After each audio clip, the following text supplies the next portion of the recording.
če ste prvič z nami na enem izmed dogodkov Ideje iz sveta, bi rada na hitro povedala, to je serija dogodkov, ki smo jih začeli pravzaprav marca v času karantene in vsakič naši člani, strokovnjaki iz veliko področij delijo svoje znanja in izkušnje na mnogo različnih tem. Kot prva se nam bo predstavila Petra Hribovšek. Petra je diplomantka Biotehniške fakultete v Ljubljani, izobraževala pa se je tudi v Heidelbergu v Nemčiji. Magistrirala je nato v Bergenu na Norveškem, trenutno pa je doktorska študentka še vedno v Bergenu na KG Jebsen Center for Deep Sea Research. In sicer študira, raziskuje mikroorganizme na globokomorskem dnu v hidrotermalnih sistemih, kjer je voda vroča tudi po 300 stopinj, ker izhaja iz zemeljske skorje. Danes pa bo govorila, kako poteka raziskovanje tega globokomorja in hidrotermalnih vrelcev, ter kakšno življenje se nahaja v teh okoljih, ter zakaj je pomembno naše razumevanje teh okolij. Petra, sedaj pa kar prepuščam besedo tebi. Ja, hvala. En lep pozdrav iz Bergena, iz Norveške. Pa hvala Vtisu za povabilo, pa Neži za organizacijo, tako da to je fin, ja. Ja, na Norveškem jaz živim zdaj že kmalu 5 let in delam moj doktorski študij iz mikrobne ekologije. Zdaj bi pa prešla kar na temo. Zdaj tu je ena slika, ki se ponovadi vedno pokaže in se reče, da so večkrat, oziroma ja, približno 3/4 zemlje je pokrite z morsko vodo in večina tega območja je tudi prekrita s sedimenti, ki se kopičijo v takih dolgih geoloških obdobjih, se pravi počasi in veliko, in tukaj se nahaja tudi največji rezervoar ogljika. Če pa hočemo povedati, kaj je globokomorje, pa to ponavadi pravimo, da je morje, ki vse, kar je pod 200 metrov globine. Recimo, če pogledamo v Sloveniji, je najnižja točka tam okoli 40 metrov, tako da je še kar do tam nekam zaprideti. Drugače pa to globokomorje kar precej nedostopno nam in ravno ta nedostopnost je vzrok za to, da je še precej neraziskano območje. En primer tega je na primer razbitina Titanika, ki so v bistvu šele približno 70 let po sami nesreči odkrili. In ker dejansko razpada na globini celo tam okoli 4000 metrov. In en drug primer take globine, še večje globine, je pa Marijanski jarek, kot najgloblji poznan del na svetu, na približno 11 kilometrov globine. In tukaj je pritisk toliko visok, da je v bistvu več kot 1000-krat večji kot pa na površini. In če bi recimo tam plavali, no, se ne da bi bilo to možno, ampak bi potem bi kar implodirali, zdrobili bi, pljuča bi se zdrobila in bi v trenutku v bistvu nas pritisku bil. Druga zadeva, kaj je pa zanimivo z morskim dnom, je to, da dejansko imamo boljše zemljevide Marsa pa Lune, kot pa dna na našem planetu. Resolucija dejansko ni dovolj dobra, enostavno sateliti ne pridejo čez to gmoto vode nad morskim dnom. Poleg tega, da pa je globokomorje zanimivo zaradi tega, ker je toliko neraziskano, postaja vedno bolj pomembno tudi zaradi raziskovanja virov, ker se veliko držav ogleduje že taka velika območja morskega dna za izkoriščanje mineralov, oziroma temu se reče tudi globokomorsko rudarstvo, mogoče komu bolj poznano kot deep sea mining. To je tudi zaradi naraščajočega povpraševanja po mineralih in kovinah. Recimo zdaj imamo vsi mobilne telefone, vedno več jih je, tehnologija in razne električne naprave zahtevajo te kovine. Zdaj pa tudi predvsem zato, ker svet poskuša iti v neko smer proti uporabi fosilnih goriv. Kar pa tukaj najdemo na tem dnu, so lahko recimo sulfidi, kobalt, mangan in tako naprej. In to naj bi bil tudi en del strategije za modro rast, oziroma temu se lahko reče tudi modro gospodarstvo, ki vključuje poleg rudarstva tudi ribogojstvo in morsko biotehnologijo. Ampak ta tema je tudi kar precej sporna, ker to bi lahko uničilo združbe morskih vrst, ki so povezane s temi habitati, oziroma vsaj v okolici njih. Druga aktualna tema je pa tudi plastika. Ta se ne najde samo na obalah pa na morski gladini, ampak tudi potone. Naprimer, tukaj lahko vidite z teh naslovov, da so tudi najdeli plastiko recimo na dnu tega Marijanskega jarka, se pravi 11 kilometrov pod vodno gladino. Kar pa mene zdaj malo bolj zanima, je pa to, da so v globokem oceanu se nahajajo grebeni, kjer se širi morsko dno. To lahko vidite na vseh teh črnih črtah, obrobah. In tukaj najdemo hidrotermalno aktivnost, ki se vidi po rdečih pikcah, ki se nahaja. In ta hidrotermalna aktivnost izgleda tako, velikrat. V bistvu je potem, da hladna morska voda nekako pronica skozi sedimente in se potem ogreje v bližini, tam, kjer je magma, lahko se segreje, to se res segreje na visoke temperature, okoli 600-800 stopinj. In pri tem raztopi minerale iz kamnin v okolici in se potem spet dviguje do morskega dna. In ko pa pride ta vroča voda z raztopljenimi minerali, pride v stik z to hladno morsko vodo, se pa potem te minerali grejo iz raztopine, se oborijo in nastanejo take velikokrat tudi visoke strukture, ki se pa imenujejo dimniki. En primer tega so dimniki, kjer ima voda več kot 300 stopinj, takrat potem se vidi tako kot nekakšne saje, ki uhajajo ven iz tega dimnika, zato se tudi imenuje dimnik. In temu se reče black smoker. Obstajajo pa tudi white smokers, to je pa, kjer so temperature nižje in pa tudi nimajo te značilne črne barve. Kar je zanimivo v teh primerih je to, da tukaj voda, tudi če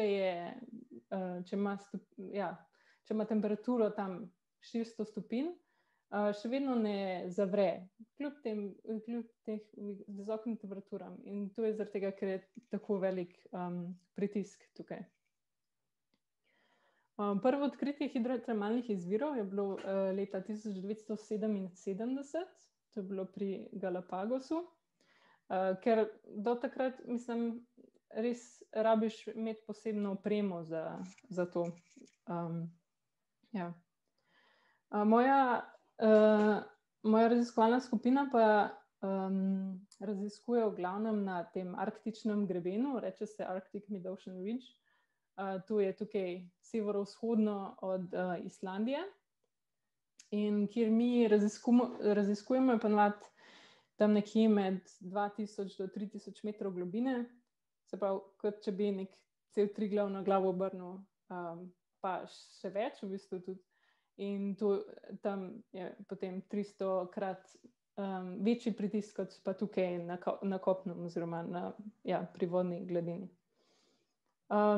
In ker za take stvari res potem potrebuješ opremo, ki bo zdržala pritiske, potem vzorčimo na raziskovalnih ekspedicijah, gremo na to ladjo in vzorčimo pa s podvodnim robotom na daljinsko upravljanje. Tale rumena škatla tukaj. In tudi zaradi tega, ker imaš tako posebno opremo, potem tudi potrebuješ ljudi, ki so se specializirali prav za to. In zato imamo, reče se jim piloti, zato imamo pilote, ki upravljajo potem s tem robotom. Tako da je na teh ekspedicijah kar ogromno nekih različnih ljudi z različnih področij, ki se morajo nekako sporazumeti za skupen cilj. Se pravi, imaš posadko ladje, njihove inženirje, ki pomagajo s spuščanjem raznih inštrumentov, recimo tukaj lahko vidite to. Pomagajo senzorji in vse, potem te pilote, ki sedijo v taki sobici in od tukaj nadzirajo tega glavnega robota na daljinsko upravljanje. Tukaj ponavadi potem sedijo tudi znanstveniki in rečejo, kakšen vzorec vzeti in kam se bo šlo in diskutirajo. In pa raziskovalci so tudi vključeni, tudi s tem pa so ponavadi pokrivajo različna področja, to so makrobiologi, mikrobiologi, geologi, tukaj sta dva kolega, kar gledata, kakšne kamnine jim je ratal prinesti na ladjo. Potem kolegi mikrobiologi tukaj gledajo tak v bistvu tulc sedimenta, ki je bil prenešen na ladjo. Tako lahko okrog tudi 6 metrov sedimenta recimo dobijo, obstajajo pa tudi še daljše možnosti. Potem so tudi geokemiki in pa geofiziki. Tukaj dve kolegici gledata ravno en inštrument, ki se uporablja za preučevanje potresov na morskem dnu. To tako približno izgleda. To je ta tulec sedimenti, najprej je dvignjen in tukaj se vzame vzorce, pa to je pa en drug način, recimo vzorčenja sedimentov. In potem se to na različne načine potem shranijo vzorci ali pa že analizirajo, mogoče tudi že celo na ladji. Ponavadi poleti preživimo ene par tednov sredi oceana in zbiramo te vzorce, potem pa preostanek leta preživimo v laboratoriju, ki to analiziramo. Tako da, kako to izgleda, cel potek je tako, sediš v tej sobici, kjer se gleda skozi oči robotov, v bistvu potem vidiš, kaj se dogaja na morskem dnu. In tukaj smo bili ravno pri enem hidrotermalnem izviru, ki je res ogromno železa. To se vidi po tej taki barvi. Tukaj izgleda taka rumenkasta, ampak kot pride to na površje, je to tako oranžkaste barve. Se pravi, tukaj smo najprej vzorčili in potem je prišlo na ladjo. In potem to ali recimo zamrznemo za DNA raziskave. Tukaj ena kolega v bistvu še dela v eni taki vreči, ki se napolni z dušikom, zato da, ker nekateri mikroorganizmi živijo recimo brez kisika in potem hočemo preprečiti dostop kisika do njih. Potem pa, ko smo pa nazaj z ekspedicije, pa v laboratoriju delamo druge analize. Recimo tukaj sem posnela eno sliko To so take strukture, ki jih železo oksidirajoče bakterije delajo, ne vemo pa še točno, kdo to dejansko to je, in te se nahajajo v teh biofilmih tukaj. Ja. Drugače imamo pa tudi sodelavce, ki kartirajo, tako da to naprimer zgleda en bistveno bolj natančen zemljevid, kot pa kar dobiš z satelitov. Tukaj je ena drobna pikica, ki je hidrotermalni izvir, ampak je zelo težko vedeti to dejansko iz zemljevidov, moraš kar iti kje in vizualno preveriti, kje se nahajajo. Ja. Če pa gledamo, kaj dejansko živi na hidrotermalnih vrelcih, je tukaj v primerjavi z globokomorskim dnom bistveno več hrane in več se dogaja. In naprimer so tukaj ti orjaški cevasti črvi, ki živijo v simbiozi z bakterijami. Potem in bakterije priskrbijo hrano v bistvu, ampak recimo tudi orjaške školjke ali pa postranice, ki so slepe, tako tukaj ni svetlobe. Tako da se jim je to nekako reduciralo, te čuti. Ni povsod toliko veliko tako teh večjih živali, ampak kar je pa predvsem, je to, da je ta hidrotermalna aktivnost podpira kemosintetične ekosisteme. Se pravi, to pomeni ekosisteme, ki se zanašajo na kemično energijo in ne na sončno energijo in fotosintezo, kot smo pač vajeni recimo na kopnem ali pa na gladini morja, kjer dejansko še je sonce. Tukaj vsa energija, ki prihaja iz sredice Zemlje. In za to energijo in to hrano, zato so zaslužni tudi mikroorganizmi, ki jih najdemo tukaj. In živijo res v pogojih, ki so skoraj na mejah za življenje.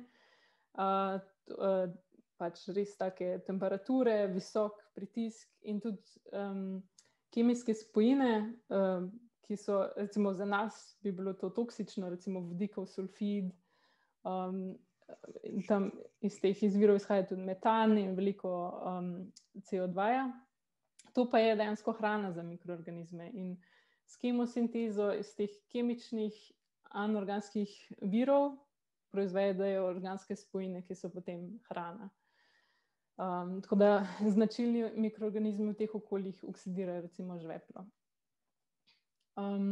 Kar lahko vidite tukaj, to so razni biofilmi, taki beli, včasih izgledajo skoraj neka sladkorna pena, smo jim rekli. Lahko so na dimnikih, lahko v dimnikih, ali pa tudi na sedimentih. To, kar vidite, to so v glavnem biofilmi v glavnem v bakterij.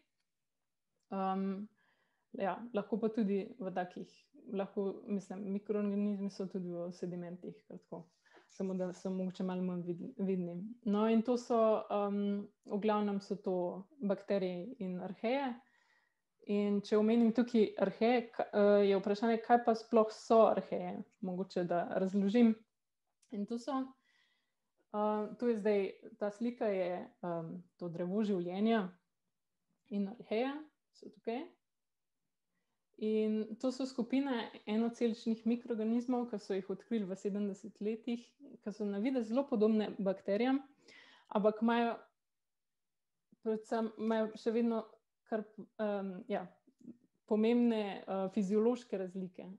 In po nekaterih stvarih so bolj podobni kompleksni, pač evkariontom oziroma tem bolj kompleksni skupini, v kateri smo tudi mi.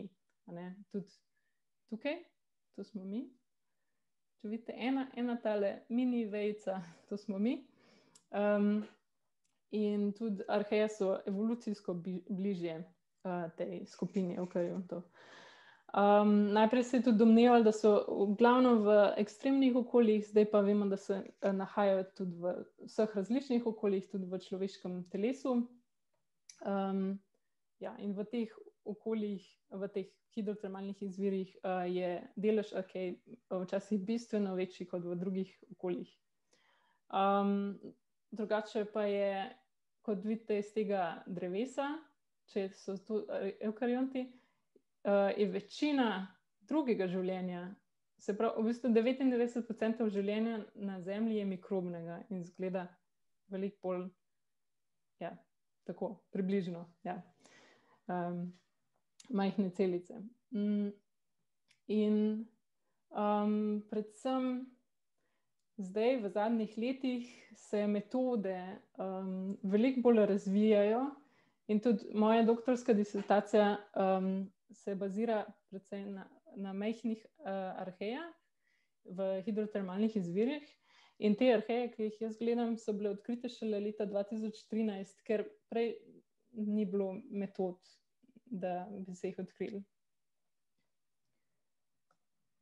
Naš pristop, kako preučujemo te vzorce, je pa v glavnem tako, da vzamemo vzorec in izoliramo DNA, ga sekvenciramo in s pomočjo tega potem ugotovimo, kdo je tam in kakšen je njihov potencial, kakšne reakcije lahko sproži ta organizem, kakšni so potencialni viri energije v hidrotermalnih sistemih.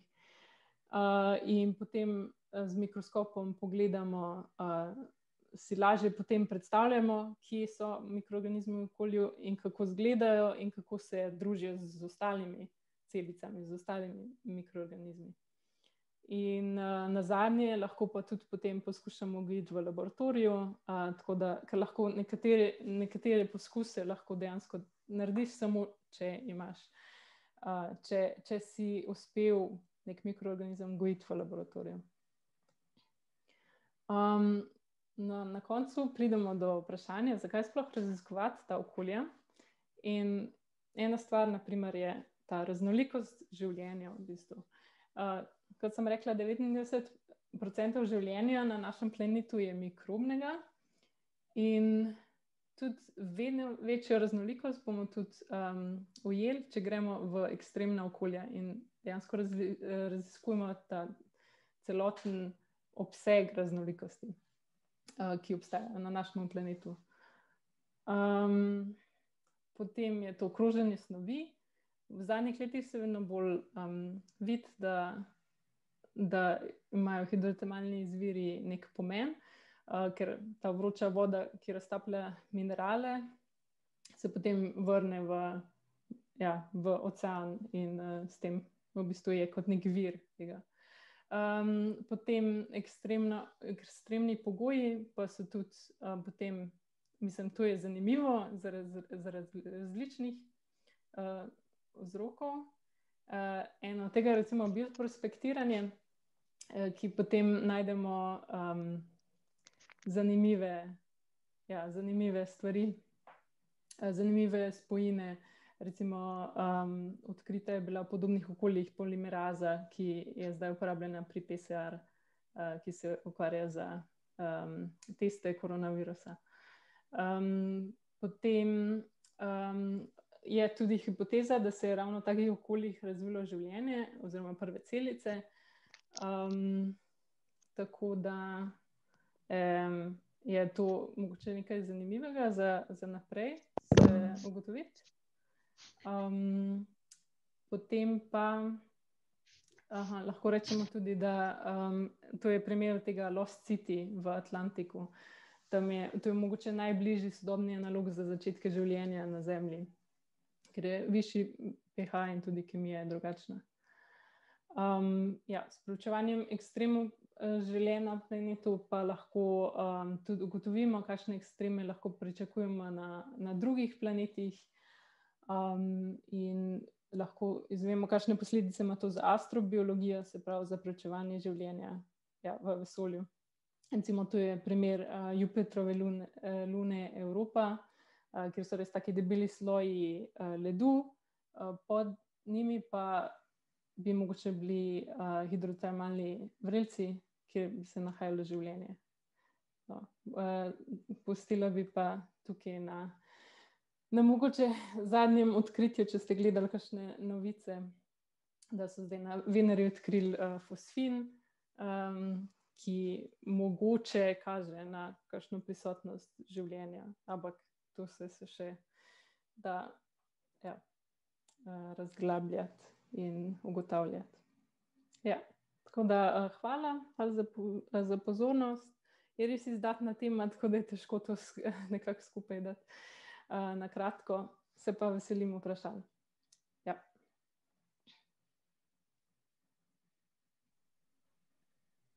Petra, hvala za tvojo predstavitev. Še enkrat vprašanje lahko zastavljate v chat ali javno ali pa meni direktno in jih bom jaz prebrala. Trenutno bomo naredili samo 5 minut vprašanj, za vsa preostala vprašanja bomo imeli pa tudi na koncu še en podaljšek po uradnem zaključku. Torej, prvo vprašanje Petra je bilo, veliko globokomorskih območij je še neraziskanih, je težava v tehničnih rešitvah, naprimer zaradi visokega pritiska ali financiranju. Kaj je tvoje mnenje?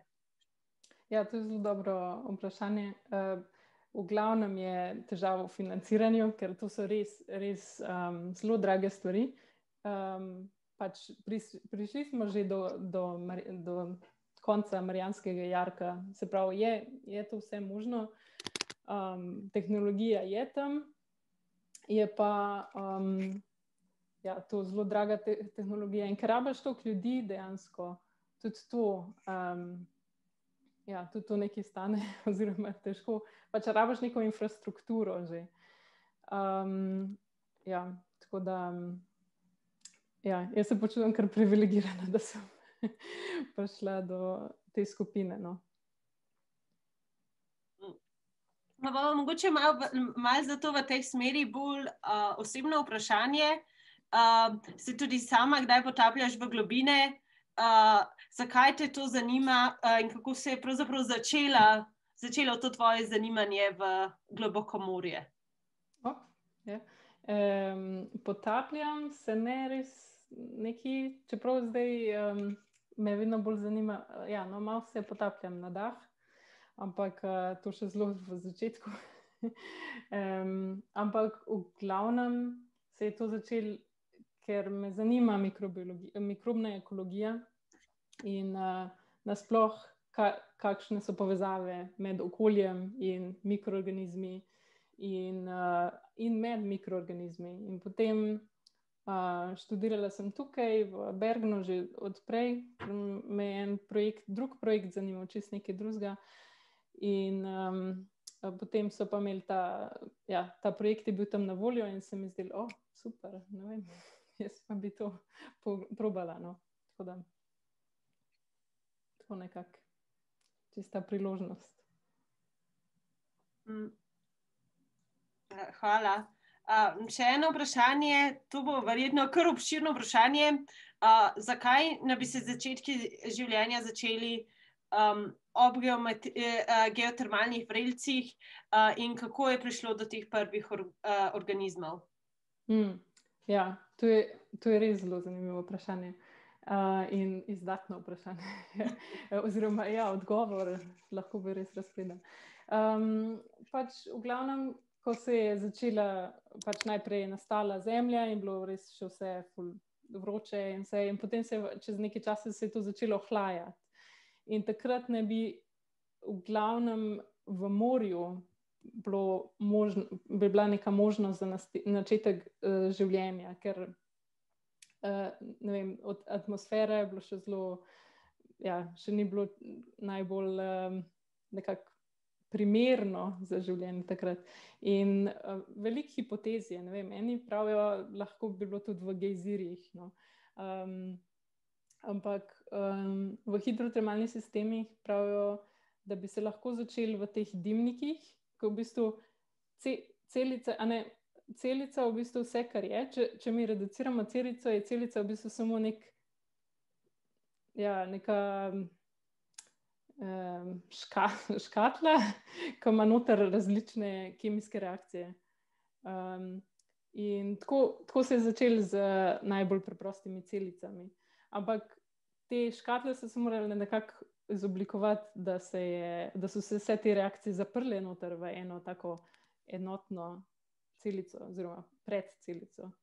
In to ne bi bilo možno v teh dimnikih, v hidrotermalnih izvirih, ker to so zelo porozne zadeve in imaš dejansko noter tako neke luknjice. Ja. To mogoče še najkrajše. Ja. Hvala, Petra. Zdaj, v interesu časa bomo zdaj šli na naslednjega govorca. Bo pa Petra odgovorila še na preostala vprašanja ob koncu govorca. Sedaj se bomo iz globokomorskih globočin pomaknili malo više v morju, ampak še vedno ostali pod morsko globino z našim naslednjim govorcem, Arnetom Bratkičem, ki je tudi mikrobiolog in diplomant biotehniške fakultete. Doktoriral je potem na inštitutu Jožefa Štefana, trenutno pa deluje na univerzi v Ligu v Belgiji, ki sodeluje pa tudi z univerzo v Novi Gorici. Raziskuje pa odnose med mikroorganizmi in železom v antarktičnem morskem ledu. Predstavljal pa bo različne lokalne in globalne spremembe morskega okolja, povedal pa nam bo tudi nekaj predlogov, kaj lahko storimo sami, da bi omilili te spremembe oziroma se vsaj na nje bolje pripravili. Arne, bom kar prepustila besedo tebi. Ja, hvala. Hvala Vtisu za povabilo. Moje ime je Arne Bratkič, jaz sem tukaj v Bruslju, kjer med različnimi univerzami v resnici poskušamo ugotoviti, kaj se dogaja z bakterijami in kaj počnejo te bakterije v morskem ledu okoli Antarktike, ampak ta predstavitev ne bo samo o tem, pravzaprav en manjši del predstavitve bo o tem, predvsem bi vam pač rad povedal, kako se danes spreminjajo svetovna morja.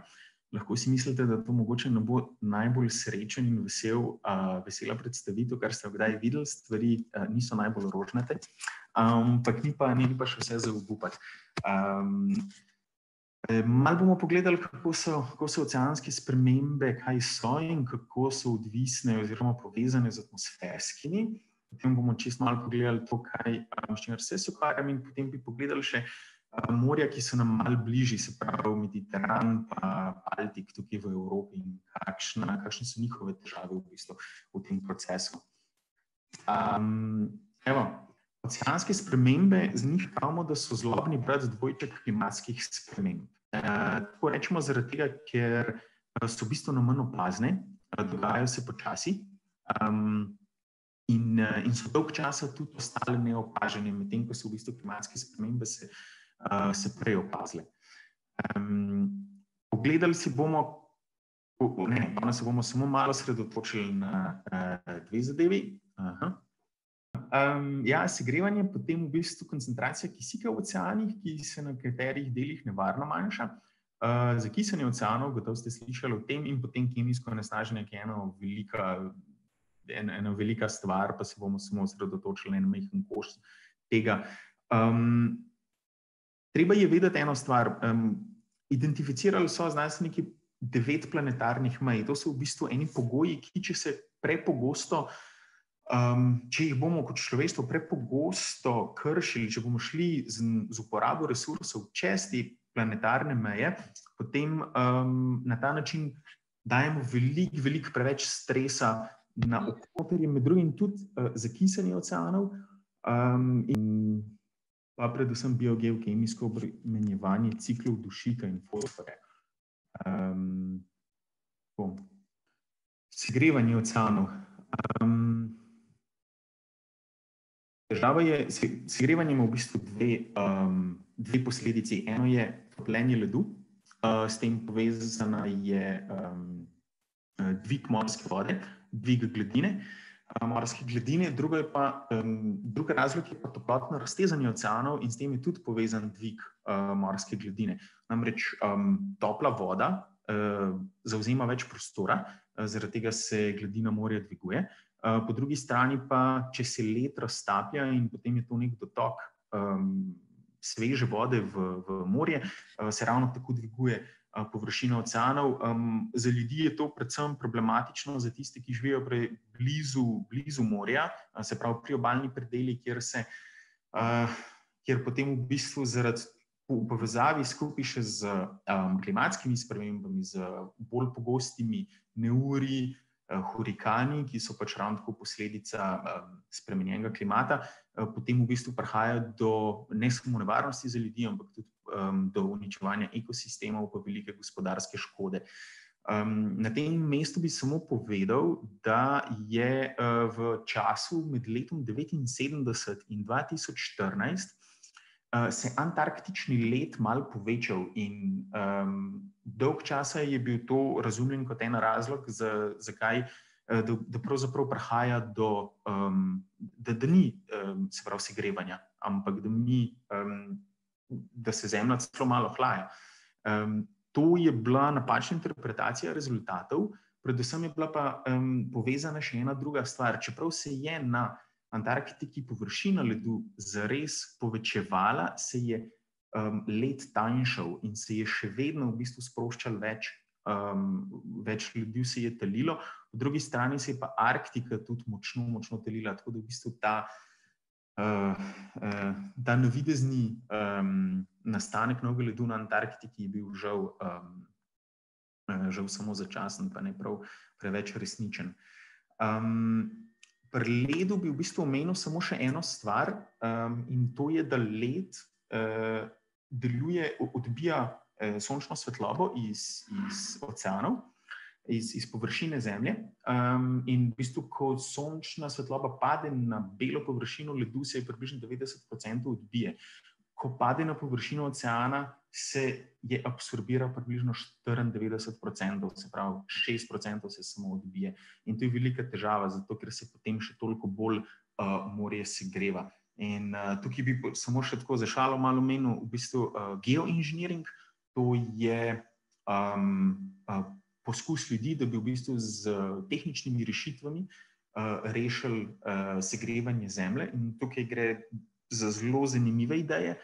Med drugim so bile, da bi površine oceanov prekrili z ping-pong žogicami, ki so bele in bi na ta način odvrnili več sončne svetlobe, ali pa da bi v orbito okoli Zemlje namestili velika zrcala, ki bi tudi odbijala sončno svetlobo, oziroma ena najbolj popularnih je bila, da bi v zgornji dele atmosfere črpali žvepleno kislino, ker žveplena kislina na tisti višini v bistvu tvori zelo odbojne delce, ki ravno tako bi odbijalo sončno svetlobo in se na ta način bi se Zemlja ohlajala. Tako. Evo, naslednji problem globalnega oceana je zmanjševanje kisika v določenih predelih. Na zgornji sliki to vidite, so to modri predeli. Nekateri od teh so naravni, zaradi tega, ker se voda recimo ob obali Srednje pa Južne Amerike dviguje iz globin in ni tako polna kisika, ker je bila že dolg časa, ni bila v stiku z atmosfero in se je kisik porabil. Medtem ko to, kar pa vidite okoli Arabskega polotoka, pa recimo Indije, je bilo pa na novo odkrito pred kratkim in gre za ena največjih področij na Zemlji, kjer so recimo morske mase pod globino 300 metrov praktično brez kisika. V nekaterih primerih celo tako hudo, da tam gnijejo. Se pravi, ribe in ostala bitja, ki se lahko premaknejo, grejo iz teh območij stran. Če pa ta voda pride do dna, če so te mase do dna, potem pa vse, kar je pritrjeno na dno, na morski sediment, umre. In potem prihaja do mikrobnih procesov, ko ta voda, v bistvu, ko ta organska snov začne gniti in se sproščajo drugi plini, nastajajo plini, ki potem pač skozi vodni stolpec grejo v atmosfero. Nekateri so enostavno samo strupeni za ribe, drugi imajo ravno tako se pravi potencial za greenhouse potential in tako naprej. Ena druga stvar je, ki je še posledica v bistvu zmanjšanja kisika v oceanih in hkrati tudi segrevanja vode, je, da se morski stolpec nastajajo plasti vode, ki se med seboj ne mešajo. In zaradi tega, ker se ne mešajo, iz globin oceana ne more priti sveža voda z novimi hranili. Kar pomeni, da je nastanek nove organske snovi, se pravi alge, ki živijo v oceanih, nimajo več dovolj hranil. Alge so pa pomembne zaradi tega, ker črpajo iz atmosfere CO2 za svojo rast. Potrebujejo pa tudi druge elemente, kot so dušik pa fosfor. In če teh drugih hranil ni iz morskih globin, potem je ta plast vedno manjša, vedno tanjša in se v bistvu tudi vedno manj CO2 lahko prenese v biomaso iz atmosfere. To pa pač samo pomeni, da ga v atmosferi zastaja vedno več. Je pa to hkrati naslednja stvar, se pravi, ko se CO2 raztaplja v morski vodi, se spreminja v blago kislino. To se dogaja zelo počasi, ampak se dogaja in tukaj na tej sliki vidite primer diatomejko-kokolitoforidov, to so ene morske alge. In tukaj imate primer dveh teh alg, ki so v zgornji vrsti zdrave. V srednji vrsti vidite, da so že nekoliko načete zaradi znižanega pH-ja.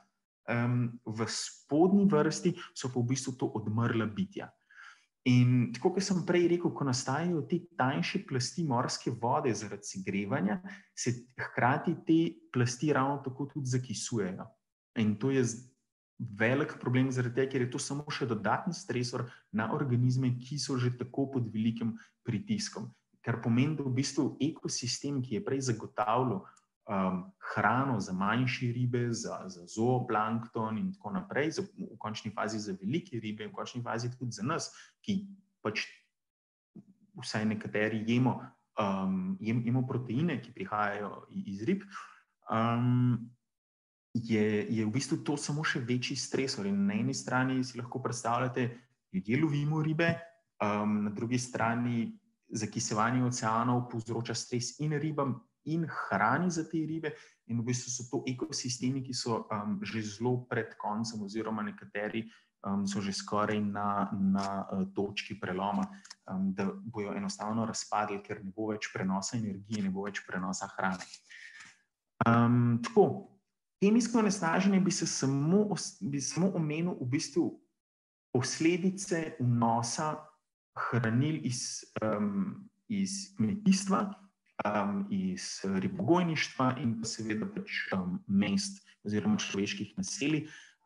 Na tej mapi se zelo lepo vidi, da so v bistvu eutrofična, to je ime, ki uporabljamo v primeru, da se preveč dodatnih hranil, ki so človeškega izvora, da se sproščajo v morje, predvsem obalne predele. To je potem eutrofikacija.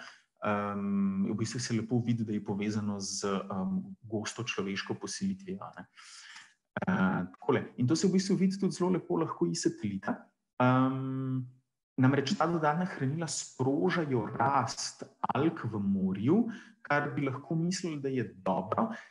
Je pa lahko problematično, če jih je preveč, kajti v tem primeru alge se zelo hitro razrastejo, nekatere celo pri tem tvorijo toksine, ki pobijajo ribe pa druga bitja. Potem pa, ko enkrat te alge v hipu porabijo vsa ta hranila in se recimo dotok teh hranil ustavi, te alge nimajo več česa jesti in odmrejo. In takrat, ko odmrejo, se zgodi tisto, kar smo že prej rekli v primeru vode, ki je brez kisika. Te alge se posedejo na morsko dno ali pa počasi tonejo skozi vodni stolpec in začnejo gniti. In spet prihaja v bistvu do velike okoljske škode. Največji vir hranil je v bistvu kmetijstvo. Tole na sliki je primer ene reke v Španiji, kjer lepo to je v bistvu meja med Portugalsko pa Španijo. In tukaj v bistvu ta hranila prihajajo v morje in se potem v bistvu vidi ta razcvet alg. Ta primer ni zelo hud, obstajajo bistveno slabši primeri. Drug velik predvsem lokalen vir hranil v morje je pa ribogojništvo. Se pravi, intenzivno ribogojništvo, kjer so ribe zaprte v kletke v morju, so velik vir hranil, ki prihajajo prvič iz hrane za te ribe, to so kakšni peleti, ki so zelo bogati z dušikom in fosforjem. Po drugi strani pa pač te ribe tudi kakajo, in potem to vse potone na dno. In kar vidimo recimo na zgornji sliki, to je en uničen podmorski travnik, na spodnji sliki pa kako bi mogel ta podmorski travnik izgledati, če bi bil zdrav. Te travniki, morske trave, ki se imenuje Posidonia, so pa izjemno pomembni, zato ker ker so ekosistemi, kjer rastejo druge ribe in drugi organizmi. Zdaj pa samo še čisto na hitro, kaj jaz počnem. Raziskujemo alge, ki rastejo na dnu morskega ledu v Antarktiki. V ledu so kanalčki in v teh kanalčkih živijo te alge. Tukaj to vidite na zgornji sliki, na spodnji sliki se pa vidi v bistvu en korer tazga morskega ledu in ta rjava plast na dnu je zaradi alg, ki tam rastejo noter v ledu. Te alge v bistvu nase vežejo zelo veliko železa, železo je pa bistveno za fotosintezo. In ko se ta morski led, ki ga recimo tukaj vidite okoli Antarktike, ko pride do antarktične spomladi in poletja, ko se raztopi, se to železo sprosti v Južni ocean okoli celine in nekako pognoji ta ocean, kjer da potem lahko ostale morske alge vežejo nase, rastejo in v tem procesu vežejo CO2 iz atmosfere in v bistvu poleti postane območje okoli Antarktike in globalen ponor CO2. Mi pa ne vemo dobro, v kakšnih kemijskih oblikah je to železo v ledu in kako to vpliva na v bistvu na vezavo CO2 in na razpoložljivost železa za te alge v morju.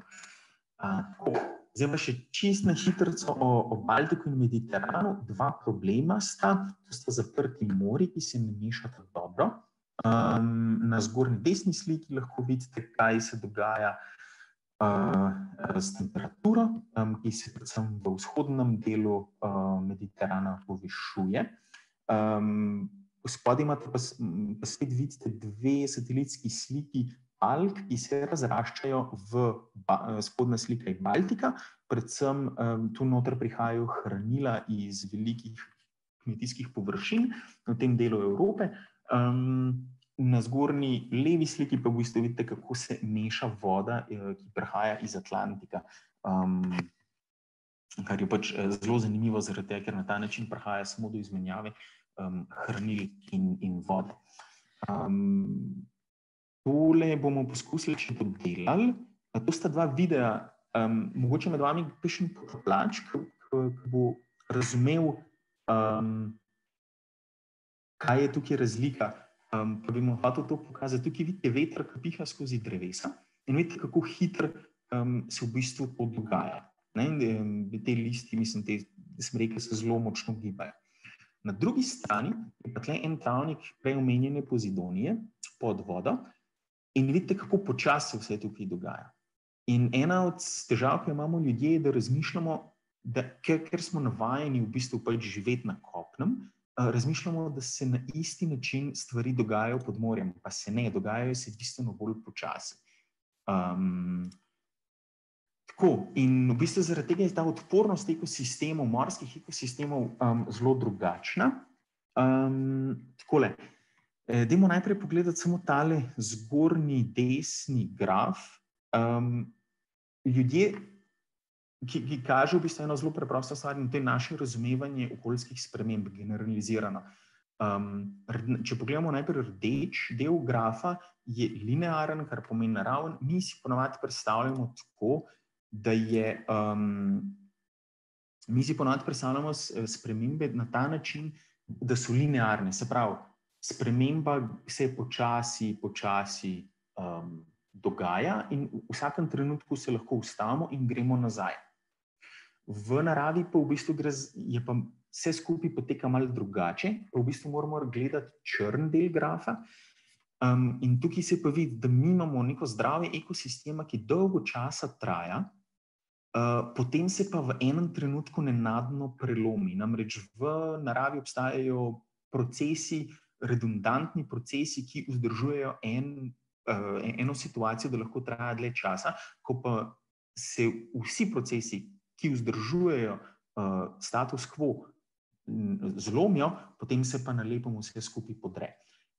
Da bi se pa vrnili nazaj v prejšnje stanje, pa ne moramo iti po isti poti nazaj, ampak bo dolgo časa trajalo, preden bomo mi vse procese spravili do te mere, da bojo lahko spet, da bo okolje spet začelo v bistvu delati se pravi opravljati svojo nalogo in da bo spet dobilo eno nosilnost za druge.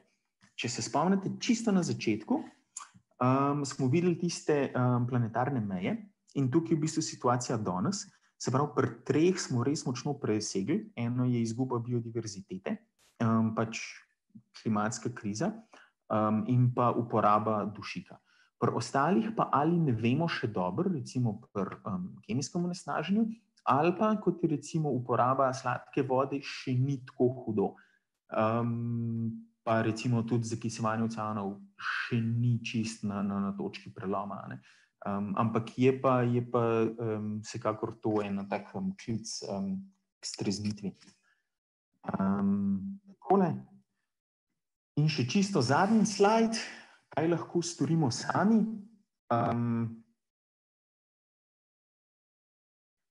Obstaja zelo veliko predlogov, ki se najdejo po internetu in so, večina od njih je zelo uporabnih, ampak kar se tiče morja, če živite zraven morja, ne ga onesnaževati dodatno. Ne zlivati noter olja, ne zlivati kemikalij.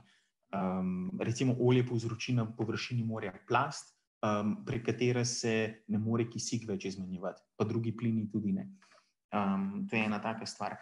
Raziskave, tukaj vem, da v vtisu nas je verjetno veliko raziskovalcev, prisotnih tudi tukaj, včasih predvsem te raziskave globalnih sprememb izgledajo tako, da znanstveniki samo žugajo, kaj vse je narobe. Ampak pač danes je potreba po raziskavah, kjer bojo udeleženi pravniki, finančniki, sociologi, kjer se bojo v bistvu te težave reševali bolj sistemsko in ne samo tako, da bomo mi nekaj merili pa rekli, kaj vse je narobe. In po drugi še ena zadeva pa je, pač večina onesnaženja nastaja zaradi tega, ker uporabljamo malo preveč resursov, zato je nekako ekonomija dovolj je dovolj, se pravi tisto, kar res nujno potrebujemo in ne kar je preveč, je v bistvu nekaj, k čemur lahko vsi stremimo in to bi bila ena taka ideja za na koncu. Tako, to je pa z moje strani vse. Jaz upam, da ste me v redu slišali. Takole. In bom tukaj zaključil. Pa hvala za pozornost.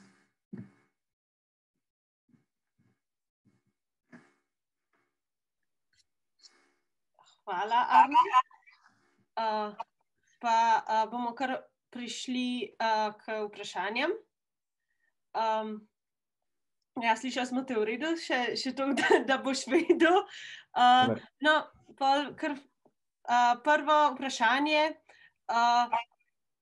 Kakšne alge se nahajajo v antarktičnem ledu in kako debel je led? So razlike v algah v ledu na različnih lokacijah ali ti sam tudi opravljaš terensko delo?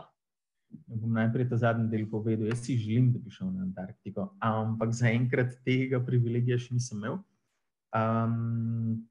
So razlike v algah na različnih lokacijah. So razlike v algah recimo predvsem med Arktiko pa Antarktiko. Kakšna je razlika, je v bistvu samo pogojena z temperaturo, z odpornostjo recimo na lokalne plenilce, razpoložljivostjo hrane, tako naprej. Zdaj, koliko debel je led, je pa tako, se pravi, led, ki je na Antarktiki na celini, je, mislim, da maksimalno debel več kot kilometer. Zagotovo je več kot kilometer na najdebelejšem delu. Koliko je maksimum, pa v resnici ne vem točno.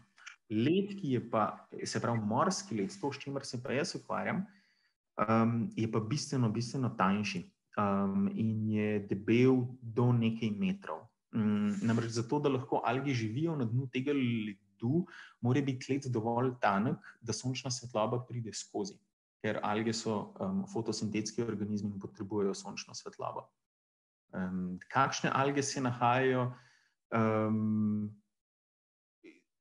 Podobno tako, kot je bilo pri tvojem predavanju, alge, ki predvsem živijo v biofilmih, zaradi tega, ker se na ta način zavarujejo pred okoljem, ki je do njih precej surovo. Tako.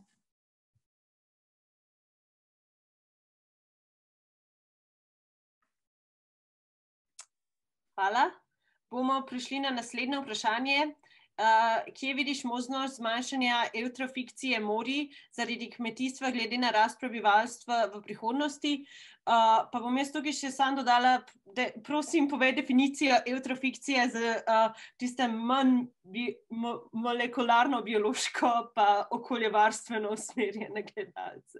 Ja, se opravičujem, da nisem bil jasen prej. Eutrofikacija je stanje, ko je v vodi, katerikoli sladki slani vodi, preveč hranil, predvsem dušika in fosforja, glede na normalno naravno stanje.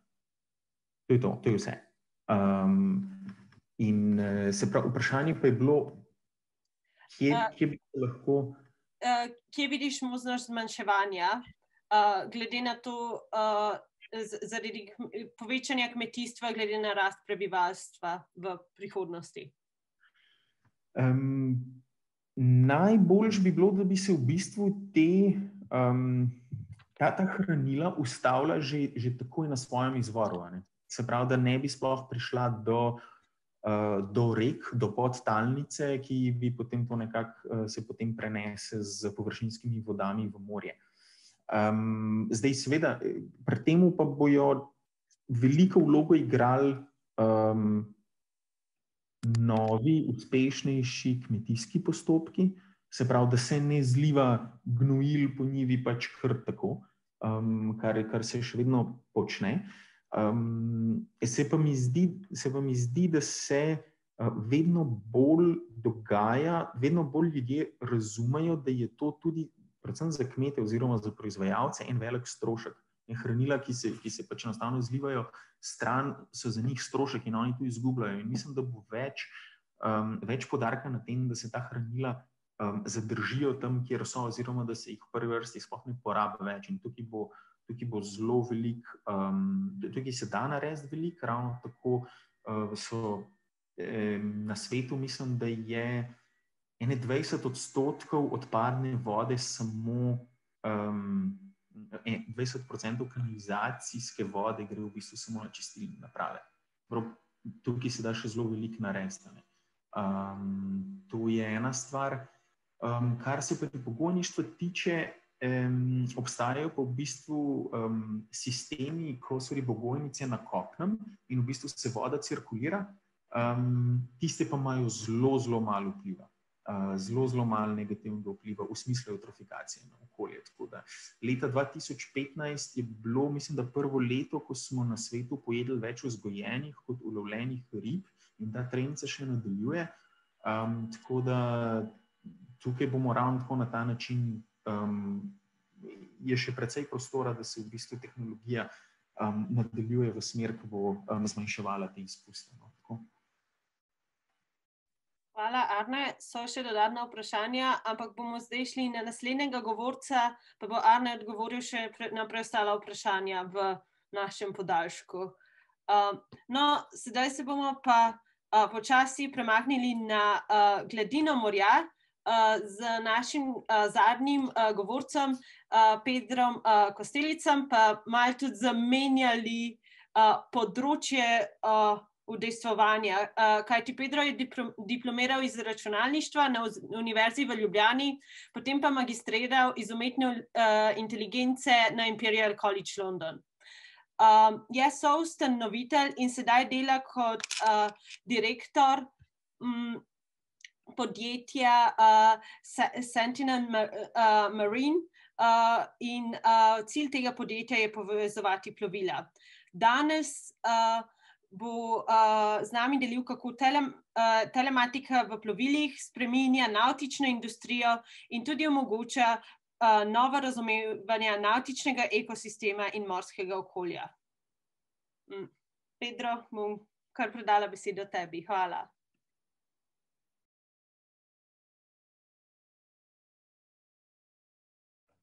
Ok, zdravo, se slišimo, ne? Se slišimo? Ja, se. Hvala, Neža, za uvodno predstavitev. Zdravo vsem. Čas je res, da se vrnemo iz globin oceanov nazaj na površje morja, kajti od zdaj naprej se bomo pogovarjali samo še o aktivnostih, ki se dogajajo na samem površju morja, o nautiki, pa tudi nekaj malega o vremenu. Na sliki, ki jo vidite, sem tisti na sredini. Ta slika je iz Evropskega prvenstva Seascape Open iz leta 2018. Ker je slika vredna 1000 besed, bi vas verjetno brez težav prepričal, da sem izkušen jadralec. Ampak nihče ni rekel, ali so teh 1000 besed, ki jih predstavlja ta slika, resnične ali ne. Vidite, v resnici nimam pojma, kako se manevrira jadrnica. Na tem tekmovanju sem se znašel iz srečnega naključja in optimizmov ostalih 2 članov ekipe, ki sta v resnici izkušenega jadralca, olimpijca celo. Jaz pa sem se znašel na njihovem čolnu samo zato, ker je njihov tretji član ekipe zbolel. In hvala moji zelenosti, smo to tekmo zaključili daleč od prvih. Če nisem jadralec, kaj sploh vem o jadranju, o nautiki in o morju? Vse, kar vem, sem spoznal na čisto drugačen način. Daleč od vode, večinoma v pisarni. Pred dobrimi 5 leti sem se pridružil zagonskemu podjetju Sentinel. V Sentinelu smo ustvarili napravo, ki jo vgradimo v čoln in deluje kot neke vrste črna skrinjica na letalu. Naprava neprestano meri dogajanje okrog čolna in te podatke prikazuje lastniku čolna v aplikaciji na pametnem telefonu. Poleg tega sistem obvešča uporabnika plovila v primeru nepričakovanih dogodkov, kot so vdor vode ali sprazen akumulator. V zadnjih 5 letih sem si zadal nalogo razumeti te meritve, ki jih ta naprava izdela. Preko teh meritev sem spoznal veliko o nautiki, o tem, kje in kdaj radi jadramo, o jadrnicah, o motorjih. Izvedel sem o nevihtah, ki ogrožajo moreplovce, pa tudi direkten pogled sem imel v to, kako je COVID-19 vplival na samo dejavnost čarterjev in še več. Danes sem tukaj, da z vami delim nekaj teh zgodb, zato da lahko tudi sami izkusite razburljivost jadranja, brez da zaplujete s čolnom v nevihto. Skozi 4 zgodbe bomo spoznali, kako nam telematika v plovilih omogoča, da bolje razumemo dogajanje na vodi, kako nam pomaga meriti tudi vremenske razmere in kako omogoča nastavek čisto novih storitev, ki izboljšajo navtično izkušnjo tako lastnikov kot uporabnikov plovil. Pa kar začnimo s prvo zgodbo. Približno 2 leti nazaj nam je pisala ena od naših strank, čarterist na Hrvaškem, češ, da so s čolnom doživeli nesrečo. Poslal nam je naslednje poročilo o nesreči, ki ga je napisal skipper čolna. V sredo, 15. avgusta, sem izplul iz Korčula grad okrog 11. zjutraj. Pred odhodom sem, kakor vedno, premeril vremenske razmere, ki so kazale, da bo čez dan pihal veter z maksimalnimi hitrostmi med 8 in 10 vozlov. Okrog 1:30 ure smo se približali otočkom zahodno od Lastova, kjer sem se odločil, da spustimo sidro in nekaj pojemo. Medtem ko smo jedli, smo okrog 2 ure opazili pooblačitev na obzorju. Medtem ko smo pa prali posodo in se pripravljali na odhod, nas je zadel močan veter s hitrostmi, ki so dosegali 35 in 40 vozlov. Lokalci so ta veter pozneje klicali nevenka. Čoln so močni valovi nemudoma potisnili proti skalam. Takoj sem vžgal motor in članom posadke velel, naj dvignijo sidro, medtem ko sem sam poskušal v vzvratni vožnji premagati valove in veter, ampak nisem bil uspešen. Valovi so nas nesli proti peščeni plaži, kjer smo tudi nasedli. Za overitev tega poročila je skipper imel 2 očividca, vendar kljub temu se mu zdelo potrebno, da poročilo še bolj podkrepi in zato se je obrnil na nas. Želel je, da mu pomagamo rekonstruirati dogodek. Skupaj smo to tudi naredili. Kot vidimo na zemljevidu, ob 14 je skipper zasidral čoln na označeni lokaciji. Ob 14:41 pa jih je začelo zanašati proti obali, kamor so pristali samo 4 minute pozneje. Končno je imel čarter dovolj jasno sliko o incidentu. Pa pojdimo na drugo zgodbo. Ta se je zgodila v Dalmaciji 10. julija lansko leto. V torek zvečer je nevihta prišla čez Dalmacijo. Trajala je več ur, prinesla je dež, grmenje, ohladitev in v določenih krajih na obali in otokih fenomen poznan kot meteorološki cunami. Kaj to sploh je? To so nenadne spremembe morske višine, ki nastanejo kot posledica sprememb zračnega tlaka. Zajel je vse srednje dalmatinske otoke med 8 in 10 uro zvečer. Najprej je prišla plima, ki je z vodo pokrila pomol in tudi ulice v mestu, kmalu zatem pa je sledila zelo intenzivna oseka. V samo 10 minutah se nivo vodne gladine spremenil za do 2 metra in posledično je veliko čolnov ostalo na suhem.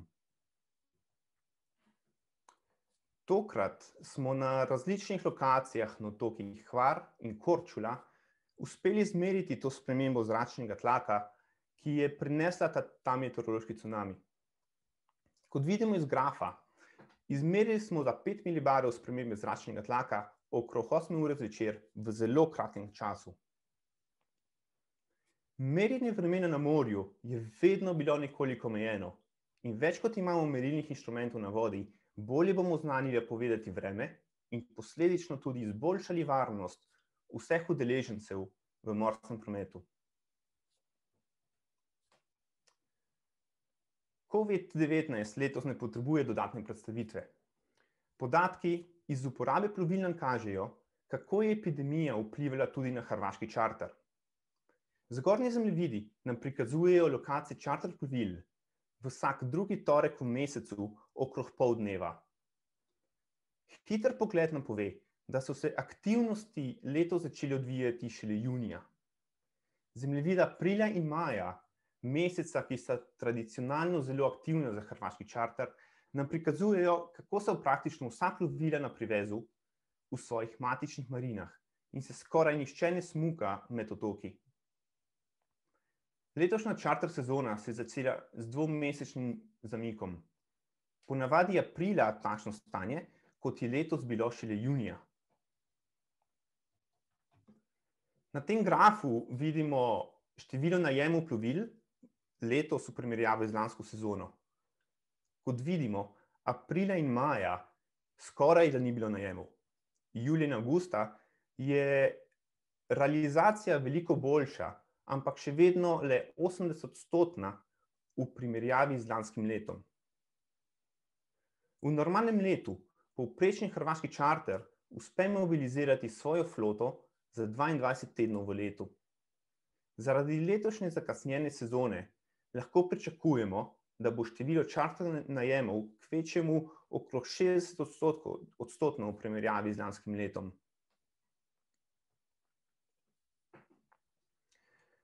Prejšnji 3 primeri so nam pokazali, kako telematika meri in opisuje dogajanje na morju. V zadnjem primeru pa bomo šli en korak dlje. Ne bomo samo pasivno opazovali dogajanje, ampak bomo videli, kako lahko iz telematskih podatkov ustvarimo novo orodje za moreplovce, ki jim bo učinkovito pomagalo pri izbiranju naslednje destinacije. Jadranje je avantura. Omogoča nam, da prosto odkrivamo nove kraje. Ampak to nikakor ne pomeni, da je to delo brezskrbno. Najprej se moramo odločiti, kam bomo šli. Ob tem se moramo prilagoditi na vremenske razmere. Če lokalnih voda ne poznamo, s pomočjo navtične karte in knjige, ki se imenuje Vodič po zalivih, poskušamo izbrati eno primerno, zanimivo, ampak dosegljivo destinacijo, na kateri bomo lahko varno prenočili. Pozorni pa moramo biti tudi na ostale čolne v vodi. Če v zanimiv zaliv pridemo prepozno, bo tam morda že poln drugih bark in v njem ne bo prostora za nas. V Sentinelu smo se vprašali, ali lahko kako pomagamo. Zgradili smo aplikacijo, ki na podlagi trenutne lokacije, moči in smeri vetra uporabniku ponudi seznam priporočenih destinacij za tisti dan. Predlagane destinacije so varne, saj vemo, da so izbrani zalivi primerni za prenočevanje v pričakovanih vremenskih razmerah. Za lažje izbiranje končnega cilja pa aplikacija uporabniku ponudi še dodatne informacije, kot so trenutna in tudi pričakovana zasedenost teh zalivov, izbor slik, ki jasno prikazujejo ta zaliv, in razdaljo do zaliva in koliko časa bi do tja potrebovali. V naslednjih minutah si bomo še pogledali, kako ta aplikacija deluje. Vse se začne iz zgodovinskih podatkov plovbe, iz katerih hočemo razbrati zanimive zalive. Najprej izločimo, kje se plovne poti začnejo in kje se končajo. Če te točke izrišemo, dobimo takšno sliko, kot jo vidimo tukaj.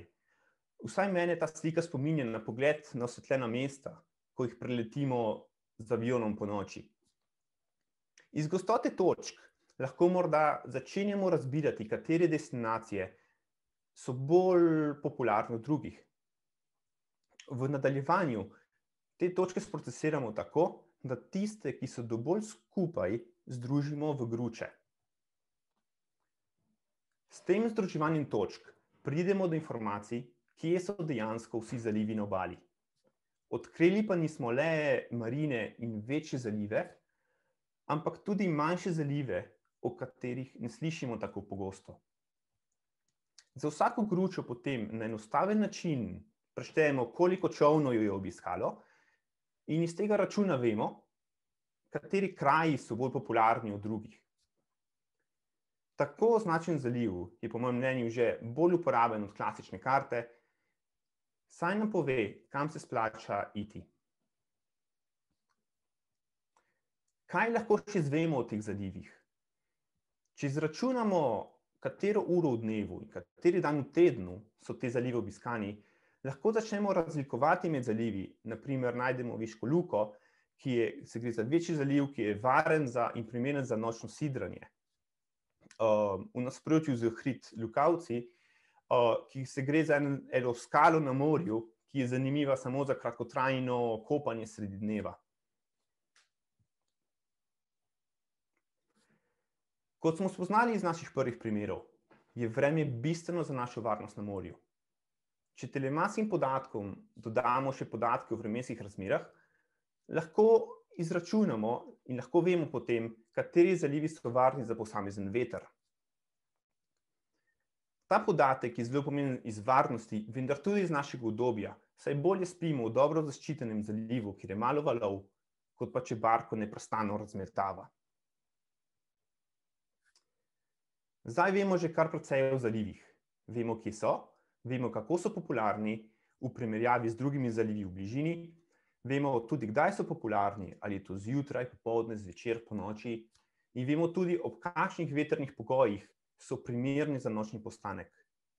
Imamo torej že vse komponente, ki jih potrebujemo, da lahko predlagamo zanimive in varne destinacije. Recimo, na primer, da se nahajamo v mestu bolj na Braču. Aplikacija izračuna, katere so vse možne destinacije na podlagi tega, kje smo. Za vsako lokacijo potem izračuna popularnost in primernost glede na trenutno uro v dnevu, ter izloči tiste, ki so neprimerne na podlagi trenutnih in predvidenih vremenskih razmer. Rezultat tega je kratek seznam predlaganih destinacij, predstavljen skozi aplikacijo, skupaj s sliko in informacijo o trenutni zasedenosti zalivov. Sedaj, ko imamo to aplikacijo na razpolago, ne rabimo več jadrati z navtično karto v roki, neprestano spremljati vremensko prognozo, računati oddaljenost do tokov in si beliti glave, ali bo naš cilj, ko bomo prišli do njega, imel prostor za nas ali ne. Prva zgodba o nesreči na vodi nam je pokazala, kako nam telematika pomaga bolje razumeti okoliščine nesreč. V drugem primeru smo videli, kako lahko s telematiko merimo tudi podnebje oziroma vreme in zaznamo zanimive fenomene, kot je meteorološki cunami.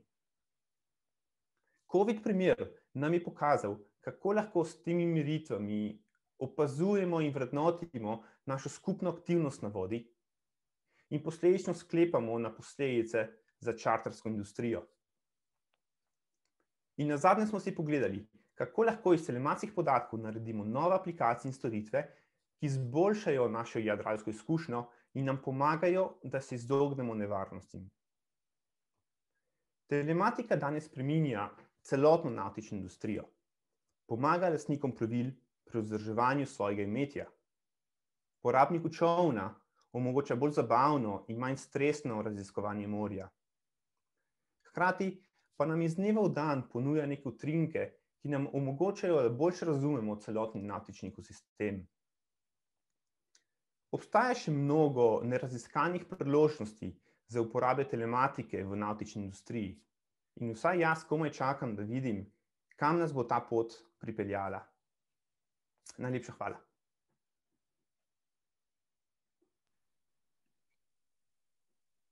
Hvala, Pedro, za še malo drugačen pogled, kako morja vplivajo na naše življenje in pravzaprav v katero smer se razvija tehnologija. Je pa že nekaj vprašanj zate, predvsem o podatkih, ki jih pridobivate z vašo tehnologijo. Najprej, ali so vsi ti podatki pridobljeni samo preko senzorjev v čolnih in ali so ti podatki javno dostopni? Ja, odlično vprašanje. Zdaj, za začetek, vsi podatki, ki smo jih videli, so pridobljeni na podlagi senzorjev, ki jih imajo čolni oziroma ta sama naprava, ki jo vgradimo na čoln. Vendar včasih zato, da lahko naredimo bolj zanimive analize, lahko zraven pripnemo še kakšen zunanji vir podatkov, kot so na primer vremenski podatki. Namreč nimajo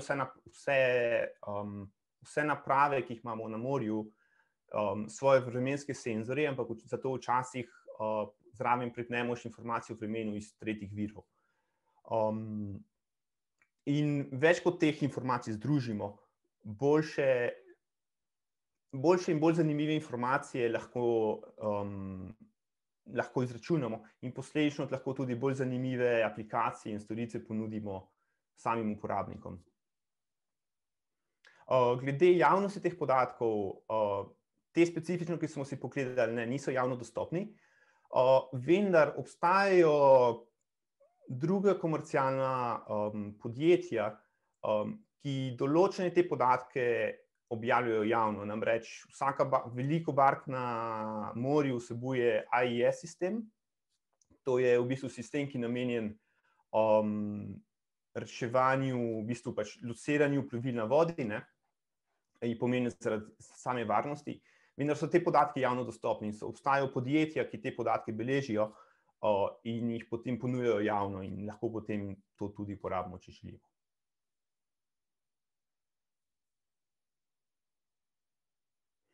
Mutana si. Ja, hvala. No, pa še eno relativno tehnično vprašanje. Ko si pokazal podatke, ki izbirate o lokaciji čolnov za izbiro zalivov za vašo aplikacijo, vprašanje se nanaša na to in kako poteka normalizacija teh podatkov. Kako poteka normalizacija teh podatkov? Mislim, vedno se moramo vprašati, kaj hočemo doseči. V našem primeru, recimo, ko računamo popularnost enega zaliva, nas zanima popularnost tega zaliva v primerjavi z drugimi dosegljivimi zalivi v okolici. Nas zanima, koliko je ta zaliv popularen v primerjavi z enim, ki je na drugem koncu sveta. Zato vedno, ko normaliziramo te podatke, upoštevamo to lokalno komponento. In to nam pomaga tudi, da lahko takšne storitve ponujamo na krajih, kjer imamo večjo ali manjšo gostoto plovil. Sicer bi lokacije, ki bi imeli enostavno več plovil, bi vedno izpadle kot bolj popularne. Po drugi strani pa to samo posledica tega, da pač je več plovil oziroma mi imamo boljše metrike na tisti lokaciji. Hvala. Pa še eno vprašanje, s katerim bomo verjetno zaključili uradni del. Kot sem že večkrat omenila, bomo še dodatna vprašanja, bomo odgovorili na dodatna vprašanja v podatkih. Pa malo, da se navežemo na prejšnje predstavitve. A mogoče vidiš, kako bi te nove tehnologije lahko uporabili ali v raziskovalne namene, o katerih sta govorila Petra, prejšnja govorca, Petra in Arne, oziroma tudi morda za bolj trajnostne rešitve našega soživljenja z morji in oceani. Ja, kot smo videli iz predstavitev od Petra, naprimer, eno stvar, ki je poudarila, je, da so te ekspedicije izjemno drage. V našem primeru pa v bistvu smo rešili to težavnost cene, tako da pač uporabniki plovil se odločijo za to storitev in jo sami tudi plačujejo. Zdaj jasno, pač naša plovila se nahajajo 3000 milj pod vodo. Zato niso te podatki morda direktno primerni za reševanje njenih problemov, vendar, naprimer, kar se tiče vremenskih podatkov, ki so izjemno zanimivi za samo predikcijo vremena. Mi smo, naprimer, partner z Agencijo Republike Slovenije za okolje in na ta način lahko skupaj pridemo do rešitev, ki dolgoročno izboljšajo same vremenske prognoze. In posledično se to opazi v tem, da imamo bolj varne, da je večja varnost na vodi. Zdaj, verjetno tudi veliko drugih primerih, je pa vedno potem vprašanje, kakšne podatke zares potrebujemo. Treba se vprašati, ali potrebujemo zelo granularne podatke, ali je dovolj imeti podatke, ki so, ne vem, enkrat na dan, enkrat na uro. Zelo odvisno od tega, kaj merimo. Ali merimo neke zelo majhne spremembice, ali nas zanima analiza podnebja, torej v bistvu večjih sprememb čez leta in desetletja. Je pa res, da čez čas, kar se bo zgodilo, bojo vse te stvari konvergirale. V enem trenutku bomo imeli toliko podatkov na razpolago, da bojo te tudi enostavno, da bojo zelo primerni tudi za bolj napredne znanstvene raziskave.